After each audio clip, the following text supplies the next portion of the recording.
Om Ajnanandimrandasya Jnananjanasvakya Chakshurunmritam Jena Tasmai Shri Gurave Namaha. Hare Krishna, dear devotees, welcome to our ISKCON Bulla official YouTube channel. Today I am going to discuss 89th chapter of Srimad Bhagavatam, 10th canto, in which it is described how Bhrigu Muni proved the supremacy of Lord Vishnu and how Lord Krishna and Arjuna recovered the dead sons of an aggrieved Brahmana in Dwaraka. Long ago, once on the shore of the river Saraswati, a discussion arose among a group of sages as to which of the three chief lords, Brahma, Vishnu and Shiva, is the greatest. They deputed Bhrigu Muni to investigate the matter. Bhrigu is an opulence of the Lord. Maharshanang Bhriguraham, in Bhagavad Gita 10th chapter it is said, he is the son of Brahma. Bhrigu decided to test the Lord's tolerance, for that quality is a sure sign of greatness. Sorry. First he entered the court of Lord Brahma, his father, without offering him any respect. That is mental disrespect. This eagerness, this enraged Brahma, who suppressed his anger because Bhrigu was his son. Next, Bhrigu went to Lord Shiva, his older brother, who rose from his seat to embrace him.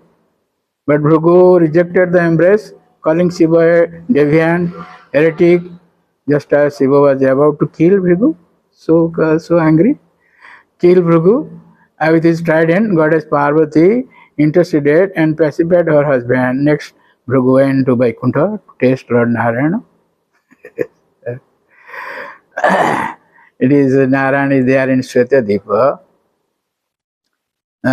described in 89 chapter text 8, that Shayanam Shreya Utsange Pada Vakshasa Atadayat Tada Tata Uthaya Bhagavan Sa Lakshmya Satangati. At the time, Lord was taking rest on the lap of Lakshmi Devi, his wife. But he went straight to his bedroom and gave a very hard kick in the foot and the chest of the Lord. Such was the test. So what happened? The Lord didn't become angry. Rather, he woke up. Instead of becoming angry, both the Lord and his consort stood up and offered Bhrigu respects, begged excuse for not welcoming Bhrigu. In the purport, Srila Vishwanath Chakravarti says, Pushpa paryang pari shayanopi tatrapi sriya shopatniya utsange.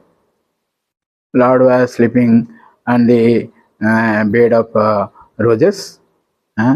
Pushpa paryang pari shayanopi tatrapi sriya shopatniya, sriya, his one wife, and utsange, in the lap of his wife. Tatrapi pada, and he tested how? In his foot. Nadu hastadina, not even in the hand. Iti aparadha parabadhi, the highest aparadh, highest offense. Kruto iti bhava.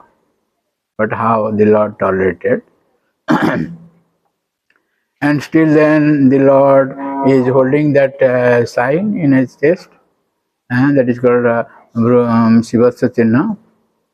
So the Lord said, welcome Brahmana, please sit down and rest a while. Kindly forgive us, dear master, for not noticing your arrival.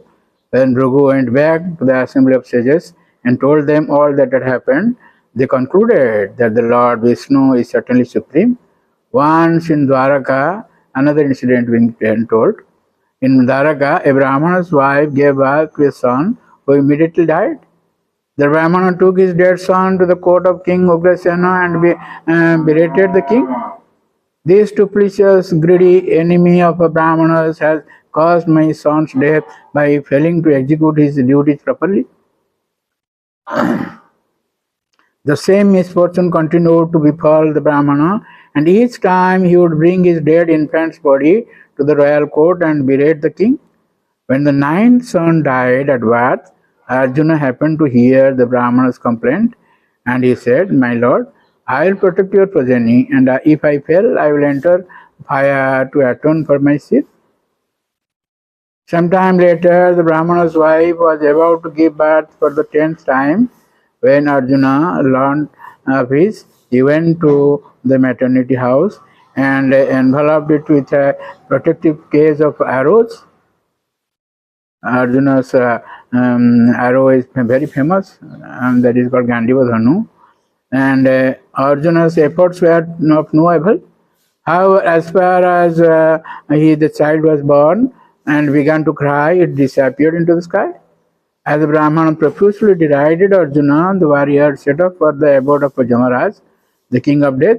But Arjuna didn't find the Brahmana's son there, and even after searching throughout the 14 worlds, he could find no trace of the infant. Having failed to protect the Brahmana's son, Arjuna was now intent on committing suicide by entering the sacred fire. But just as he was about to do so, Lord Krishna stopped him and said, "I will show you the Brahmana's sons, so please don't despise yourself like this." Lord Krishna then took Arjuna onto his transcendental chariot, and the two of them crossed over the 7 universal islands with their 7 oceans, passed over the Loka mountain range, and entered the reign of dense darkness. Since the horses could not find their way, Krishna sent his blazing Sudarshana disc ahead to pierce the gloom. Gradually they came to the water of the causal ocean, within which they found the city of Lord Mahavishnu. Now we can see how this universe is, and beyond this universe how the spiritual world is. Everything is described, everything, and it is not a imagination, it is fact. So that is causal ocean, within which they found the city of Lord Mahavishnu. There they saw the 1,000-hooded serpent Ananda, and upon him lay Mahavishnu. That is called Karanan Navajala, Karanan of Vishnu. The great Lord greeted Sri Krishna and Arjuna, saying, "I brought the Brahmana's son here simply because I wanted to see the two of you. Please continue to benefit the people in general by exemplifying religious behavior in your forms of Narayana Rishi." Actually, this Krishna and Arjuna. Krishna is the Supreme Personality of Godhead, but in him took shelter of this Narayana Rishi, who is an expansion of the Lord. And Lord Krishna and Arjuna then took the Brahmana's son, went back to Dwaraka, and returned the infant to their father. Having directly experienced the greatness of Sri Krishna, Arjuna was amazed. He concluded that only by the Lord's mercy can a living being exhibit any power of opulence. And we have already discussed how among these 3 great demigods, Brahma, Vishnu and Shiva, Vishnu is the greatest, as we have discussed earlier. And even greater than Vishnu is Lord Krishna. There is no one greater than Krishna. Ishvara Parama Krishna Sachidananda Vigraha Anadi Radhi Govinda Sarva Karana Karanam. That's why this ISKCON, this society, the name of this society is Krishna Consciousness, because this is Krishna, Krishnastu Bhagavan Swayam. It is stated in Srimad Bhagavatam 1st canto, 3rd chapter, text 28. So this Krishna is the Supreme Personality of Godhead, and we are taking shelter of that Lord, and we are hearing about this. This Bhagavatam is his body, transcendental body, 12 cantos, 12 parts of the transcendental body of the Lord, and we are just finishing 10th canto. This is the lotus face of the Lord. Today is the 89th chapter, and another chapter left, that is 90th chapter. That is the last chapter. So by the grace of the Lord and Gurudev and the Vaishnavas, I have been able to almost complete this 10th canto. So I thank you very much for hearing our lectures, and please don't forget to subscribe, share, and like our channel and get the blessings of Lord. As I have said, while we are hearing 10th canto of Srimad Bhagavatam, it is like getting the kisses of the Lord. 10th canto, just like the Lord was kissing the gopis, similar advantage was given to us. So thank you very much. Hare Krishna.